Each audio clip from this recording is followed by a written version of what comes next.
اوس د ښاغلي محب الله روفي څخه هیله کوو چې راشي او د پښتنو د ټولنیز ولسوالیز ګوند د ننګیالي پښتون د ډلې پیغام تاسو ته وړاندې کړي. د درنو حاضرینو په اجازه د ننګیالي پښتون د مبارکۍ پیغام د 1994 کال د نومبر 12 نیټه چې د پښتنو د یووالي د ورځې سره سمون خوري او دغه د ویاړه ډکه ورځ په داسې شرایطو کې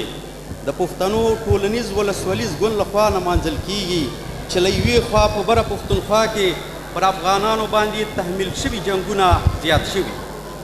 او خلک یې له بدبختیو سره مخامخ کړي دي چې په 15 کلونو کې ساری نه لري او هم د لرې پښتونخوا پر پښتنو داسې ظلمونه روان دي چې هیڅ یو پښتون ته د زغم وړ نه دي.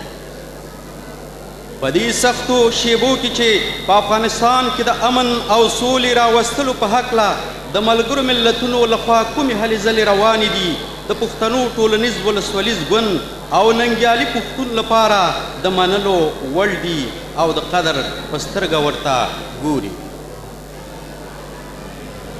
ننګیالی پښتون دې ته تیار دی چې د هیواد د دفاع او په هیواد کې دننه د امن او سولې په لاره کې د نورو سوله غوښتونکو ځواکونو سره نه ستړي کیدونکي ګامونه اوچت او هم په افغانستان کې د نوو بولندیانو یا افسرانو د روزنې لپاره فعاله ونډه واخلي او نوموړې پروسه پرته د باندنیو لاسوهنو څخه په چټکه توګه سرته ورسوي. زه د ننګیالي پښتون ځواک په نمایندګۍ د دې ویاړلې ورځې په مناسبت د پښتنو ټولنیز ولسوالیز ګوند ټولو غړو او په تیره بیه د مشرانو د جرګې غړو ته د زړه له کومې مبارکي وایم